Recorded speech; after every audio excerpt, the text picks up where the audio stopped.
Hi, I'm Alexandra Salati. I'm the membership manager with Film at Lincoln Center. Along with Amazon Studios, we're thrilled to present a conversation about Borat subsequent Moviefilm, featuring writer, producer, and actor Sacha Baron Cohen, actress Maria Bakalova, and director Jason Woliner, moderated by Variety's chief film critic, Peter Debruge. Before we get started, I'd like to take a quick moment to thank our friends at Amazon for making this conversation possible. I'd also like to acknowledge everyone viewing this presentation who is a member of Film at Lincoln Center. As a reminder, we have a couple of new additions to the FLC Virtual Cinema, including the Diaspora Suite, a collection of shorts from director Ephraim Azili, opening February 26th, and Rendezvous with French Cinema, our annual festival highlighting French filmmaking, opening on March 4th. Please visit our website, filmlink.org, for more details about becoming a member so that you can save on screenings and support independent film. And now I'm happy to turn it over to Peter. Hi, welcome to the Q&A for Borat's subsequent Moviefilm. I'm Peter Debruge, chief film critic for Variety magazine.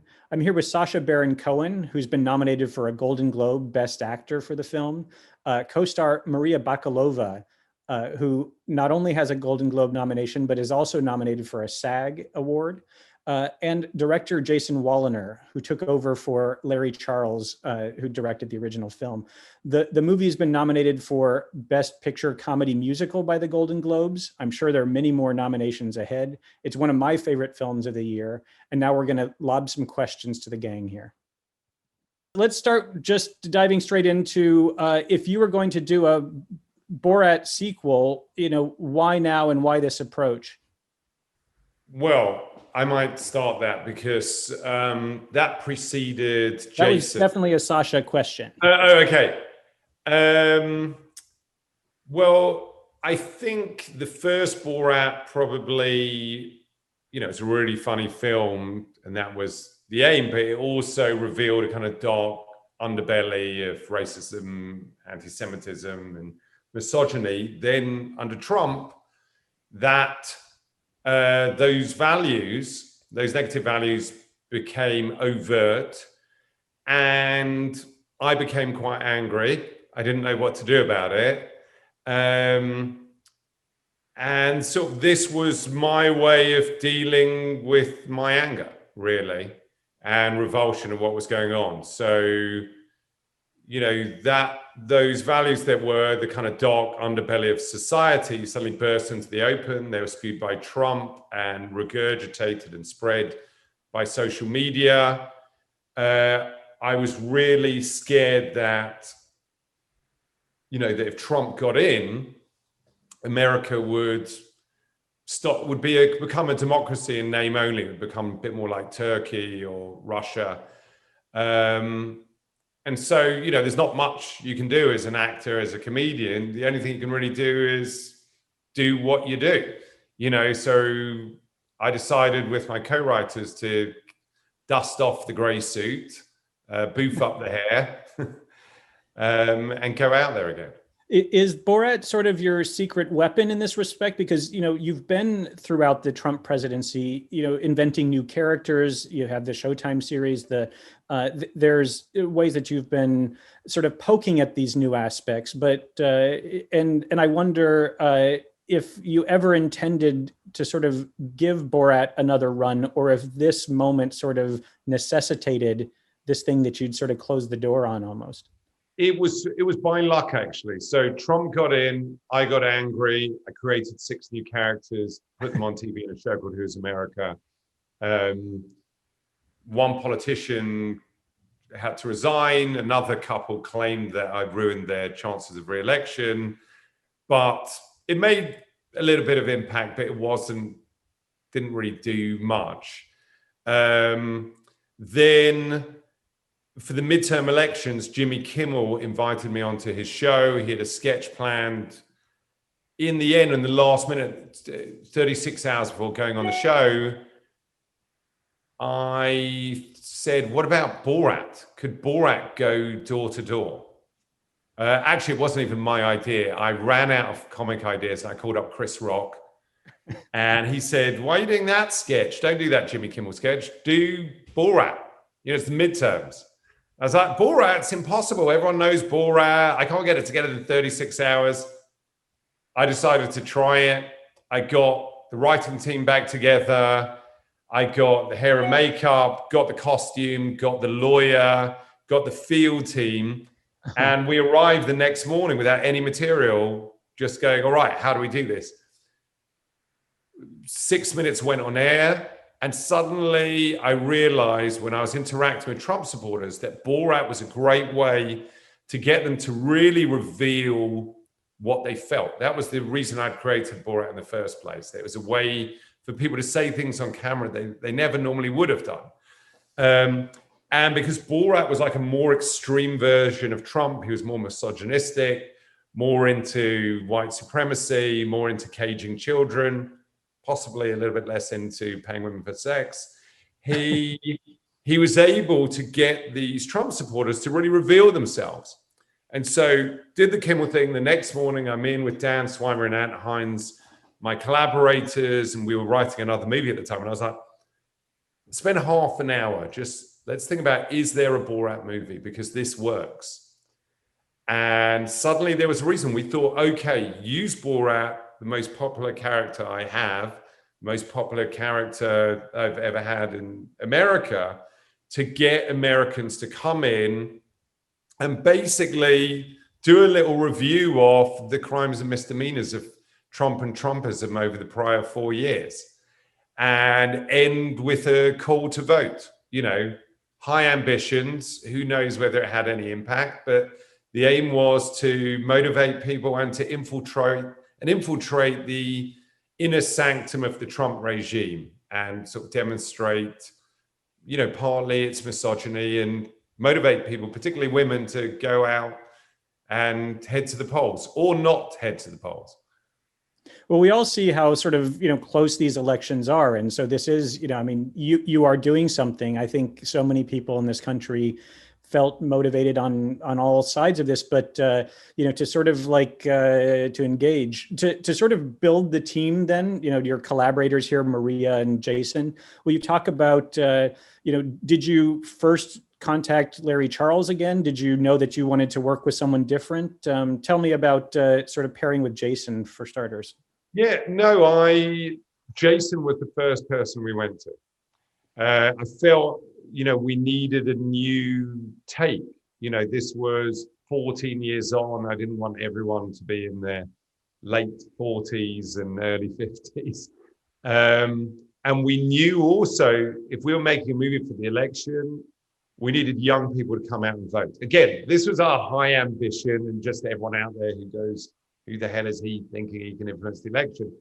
When you're making a movie like this, when you're asking the crew to risk going to jail, getting beaten up, sometimes even getting shot, there's got to be a reason to tell people why you're doing it. Yeah. And there's going to be a reason for me as an actor to go, I'm going to wear a bulletproof vest in this scene and go out and shoot it, and possibly someone might, take a shot. So, the idea was to get a new voice. I'd been a huge fan of Jason's.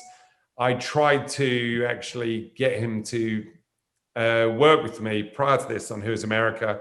He turned me down.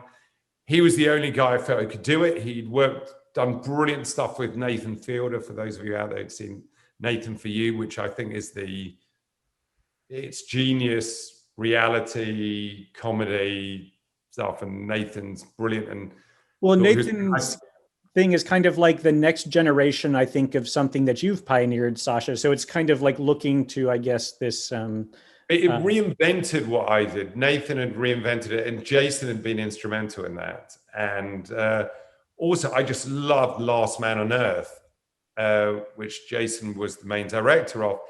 And I realized, it's so precise in the ability to execute farce. They were properly, beautifully crafted, farcical scenes. And I was like, okay, that is brilliant direction. I'd seen the stuff he'd done with Aziz. And yeah, asked him to come in, expected him to say no again. He read it and took the job. So we were very, very lucky. And also, you need a director with incredible courage, right? He's going into these really dangerous situations. He's there in CPAC. He's running away from the crowd of armed men chasing him at a gun rally. You need somebody with, balls of steel. Jason, is that what was missing in your life? Just sort of like you weren't in mortal peril quite enough until signing on to this? Yeah, I think what happened was when we spoke about Who's America, I was really working on this other thing and focused on it. And I knew I would love the show, but I felt like I needed to kind of see this other project through. And by the time I got the call about this, we had a 1-year-old child, my wife and I think I must have just needed some danger and to be chased. But no, as soon as I got parenting so much, you tell me. Yes. I've directed a good amount of television, and different movies have come my way in the last decade. And my reason for not engaging with all of them was always I would only do a comedy if I thought it could be as funny as Borat. It was always kind of my gold standard. Like everyone, I remember the experience of watching the original in the theater and just that communal wave, that crazy laughter. It felt like everyone in America was experiencing it at the same time. And so I got the opportunity to meet with Sacha and Monica Levinson and some of the writers about this. And they had already figured out a lot of the structure. They had figured out basically the story with Borat and his daughter and what they wanted to do. And so it was all very daunting, but also so exciting to try to do a movie that could be a worthy sequel to what I thought was the funniest movie ever, but to also have this political goal of we have to get this out before the election and really kind of pinpoint what Trumpism has done to America in a very clear way that will kind of make an impact in any way we can, just to make a statement really before the election. At the same time, to attempt this story with Borat and his daughter where, in Sacha's movies, I love his movies so much, the two undercover movies, Borat and Bruno, and they have great stories, but this was an attempt at engaging on an emotional level with the characters in a way that was a step beyond what he had done in his movies before. And that was very daunting and very exciting to see if you could take, viewers, when they watch a movie like this, you're watching with this kind of two levels because you're aware that Sacha's actually Sacha Baron Cohen and he's actually not this character, but this is a real person. So you're doing this equation in your head knowing that the person in the scene is real, but Sacha is not real.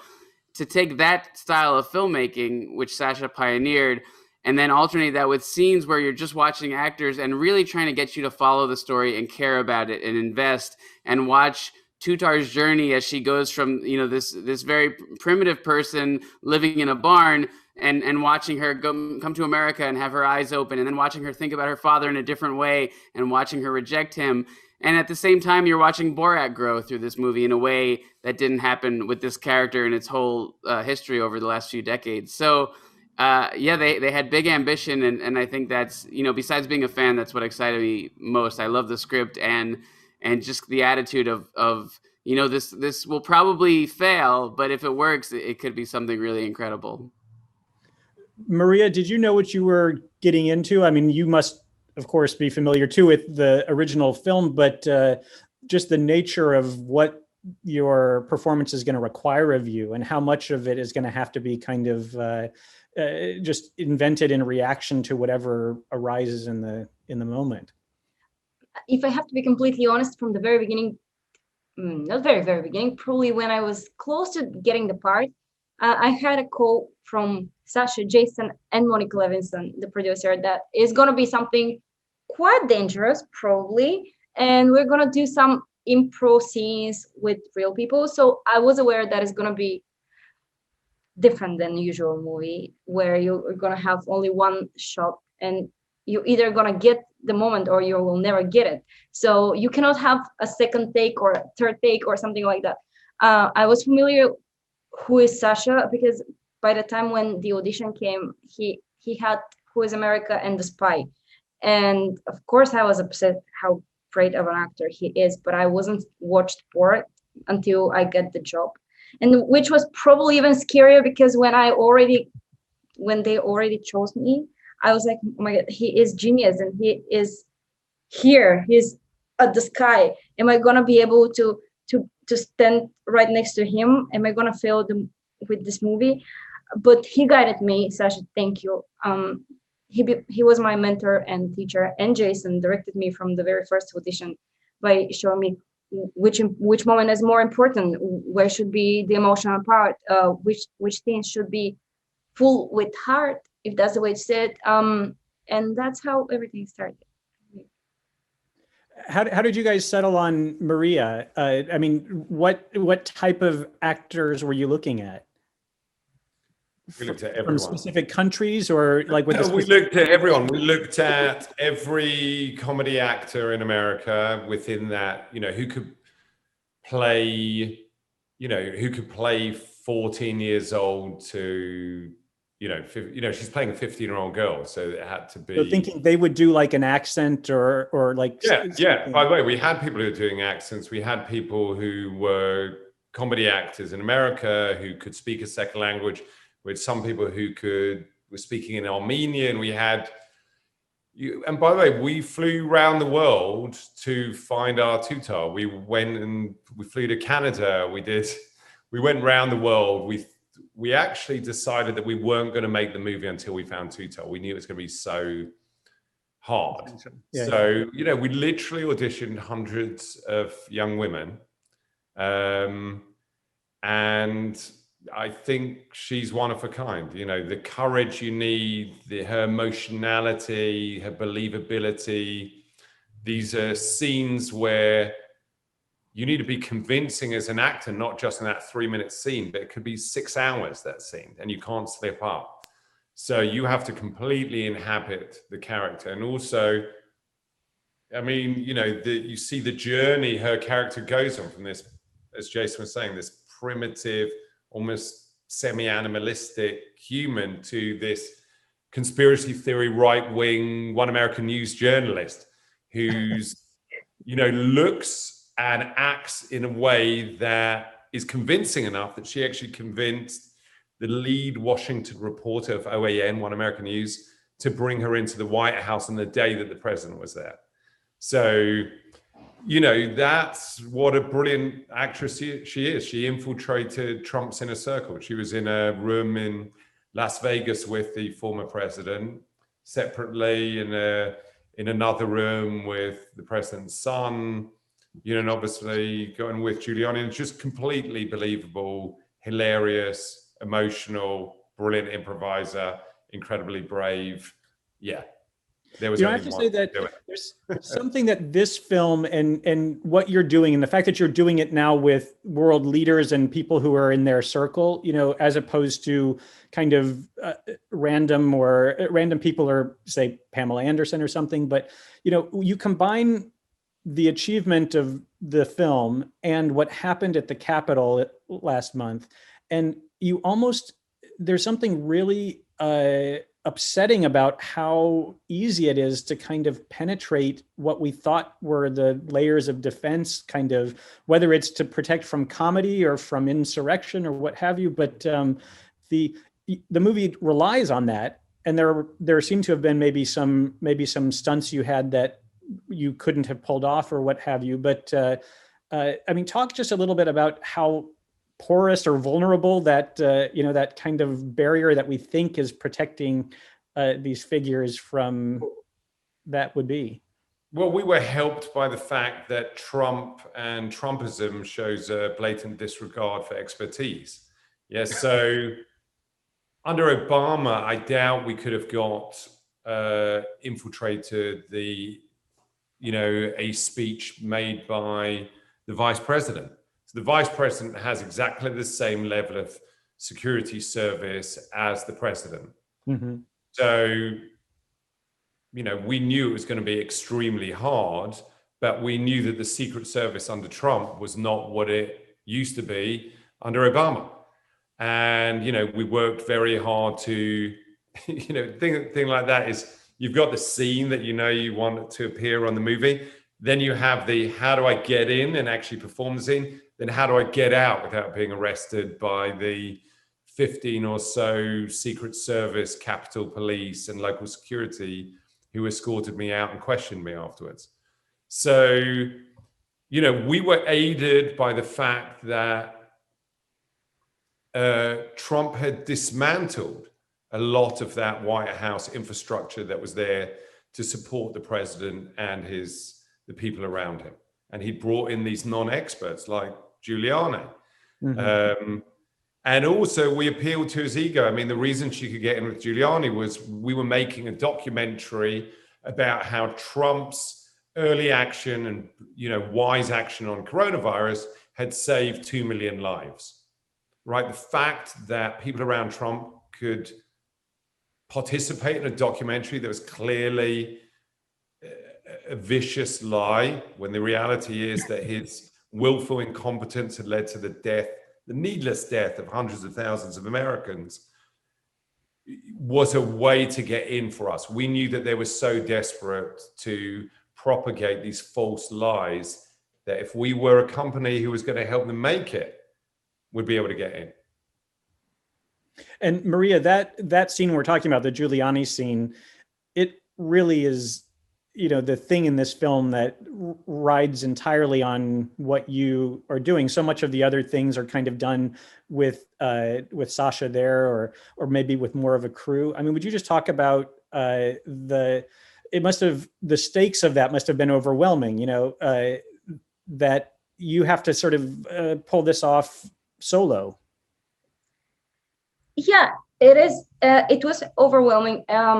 Everything that I've been doing alone has been overwhelming because Sacha has been developing Borat for 20 years probably, and I was just there for maybe a few months when everything started, and especially in the beginning with the conservative women center. That was the first time when I had to be alone. So ever since then, I was nervous before every scene that I had to perform by myself. And especially when it's somebody that it should be really high educated, a lawyer. Lawyers are extremely smart people. The president should be somebody that is really high intelligent. So I have to be extremely convincing that this person will never guess that I might be an actor, that this might be a joke, that this might be a movie. So maybe because of that, I've been a little bit more overwhelmed, nervous. And I remember that I knew that Sacha was in the closet 6 feet away from me, not because of the coronavirus only, but because he had to be hidden for a second. And he survived there. And he came at the right moment, saving me, saving the scene, saving the movie and everything. So probably also because of that, and because of we had an incredible team of security people that I knew that we are going to be safe, because all of the scenes in this movie are legal scenes. They're completely legally. So he did call the police. We did run away, and we were fine. It was overwhelming, and the more I'm thinking about the scene is that, what if he react this way if I was a journalist, a man journalist? What if he been drinking with me if I was a man? What if he been touching my waist if I was a man?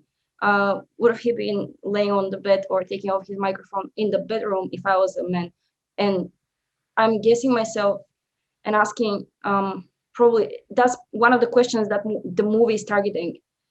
Aren't we should be equals, men and women? Why women should be a little bit subjugated, a little bit by the patriarchy? And how many years should go when we should start being appreciated equally? Again, equally. Why should try to change ourselves, our bodies, and our behavior just to fit in the normal and the the idea of what is the position of women, what is the function of women, where are we staying? So maybe these are the things that I've been thinking about recently. That's great, and that's well said, because I think the brilliance of this character, and it predates, going back to its creation on the Ali G show and the Sacha, your brand of comedy. It is this thing where you give people opportunities to kind of to make themselves look like fools, to reveal the bigotry and the misogyny and all these aspects of their own, the ignorance, the hypocrisy. I mean, that's I think the recipe that makes Borat so special. And his foreignness, it kind of adds this Alexis de Tocqueville sort of aspect of, the filter of seeing America through this imagined it's not only a foreigner, but this perception of a more ignorant or more primitive foreigner's eyes. Would you talk just a little bit about, sort of a little bit more about the way that Borat, the recipe for him as a character versus your others, provokes a specific kind of infuriating response or revealing response from your subjects or from your targets?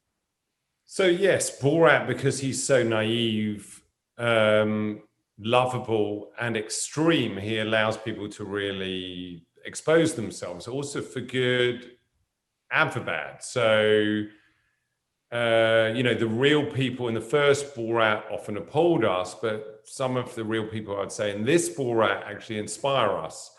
Even Jim and Jerry, who espouse many conspiracy theories, they welcome and help a foreigner. They want to teach Borat that women are equal. So you have Judith, the Holocaust survivor. She teaches Borat about the reality of the Holocaust. She feeds him, she kisses him. Janice, the babysitter, she helps Tutar realize that she does not need to change and she does not need to be possessed by a man in order to have worth, and teaches her the independence of a woman. So yes, and Borat until this point had been to get people to lower their guard and reveal their inner prejudices. As I said beforehand, under Trump and Trumpism, we'd seen how hate, lies, and conspiracies had become huge. What we wanted to show here was this wasn't a movie about exposing hate, right? Everyone knew under Trump that hate was out and proud. It was not standing down or standing back. But this was to show how these conspiracies and this hate and these lies are being spread were enabling the slide into authoritarianism. So, and tell me if I'm going on for too long, that song, the Wuhan Flu, the aim of that song, it's a catchy song, it's a great scene. Tudor's got to find out at the end of it that Borat's going to die if she doesn't give herself to Giuliani. But we thought, let's do a scene here where we show at a Trump rally, they happen to be carrying semi-automatic weapons, that they would be happy to have Trump's second term involve him sort of destroying the fundamentals of democracy and exhibiting violence towards those who oppose him. And they were bigger and bigger groups. It wasn't just, it started off with, let's, inject Fauci, let's inject Obama. Then it was, okay, let's murder journalists. Let's slice them up like the Saudis do. There was a verse with, let's inject mask wearers with the Wuhan flu because they are the opposite. They are the enemy of true American patriots. And these are all verses you performed? Yes, these are all. So they are in the crowd. They're singing along that they should inject mask wearers with the Wuhan flu. There's a verse about nuking up China like we did in World War II, which obviously is not historically correct. But the idea was, let's demonstrate that Trump gets in again, it's going to be the further dismantling of democracy and democratic norms. And it's essentially going to, we were saying, a lot of Trump supporters would be okay with keeping Trump or Trumpism in, even if it meant dismantling the fundamentals of American democracy, right? Which we saw a hint of at the Capitol. I mean, behind this comedy is some very serious concerns, and it's we've seen so many different people engage with all these subjects over the years. During the Trump presidency, this is, to me, it shows the ongoing vitality of Borat, the character, your brand of comedy, the idea that what you're doing is forcing us to look at all of these ugly, ugly things while laughing at it, through your unique brand of satire. Thank you very much. I mean, listen, that's why we made the movie, right? I mean, otherwise you'd be looking at three mentally ill people. Nobody starts a scene and puts on a bulletproof vest. Nobody risks, going to hospital, getting beaten up or putting themselves in positions where they could be sexually abused. I mean, right, the reason we were doing it was we all felt passionately about this election. We didn't know whether we could make a difference, but we felt we had to be able to look ourselves in the mirror on November the 4th, the day after the election, and go, you know, we did what we could, right? And as actors, as comedians, as directors, there's only so much we can do. And the biggest thing we can do is making a piece of work that we think, you know, has a viewpoint and has a reason to be created. So I'm really just so glad that people went and saw it. Well, thank you all for sharing this with us. With Borat, you made, you know, a comedy masterpiece. You know, it's there in the pantheon of great comedies. It's on my top 10 Sight and Sound films of all time. And as impossible as it may seem to build on that, here in the sequel, I think you've done something that just really tied it to the moment and proved that Borat still is as effective as ever. So congratulations. That's very kind. I'll say one last thing, which was before, when I told my contemporaries, the other sort of comedy filmmakers, that I was making a sequel to Borat, every one of them in the comedy world said, you're absolutely crazy. A sequel to Borat is a disaster. Look at every other comedy sequel of the last 20 years, because you are going to destroy and tarnish the reputation of the first one. So the other thing we did was we were like, let's try and make something that's impossible, something that we think could be wonderful, and we will probably fail spectacularly, but let's at least try. And that's what we did. And somehow, through a lot of luck, through a lot of planning, through the most incredible crew and actors and director and producers, we somehow managed to pull it off. So I'm glad we took the risk. Well, brilliant. Thank you so much and congratulations. Thank you, Peter. Thanks so much, Peter. Sure.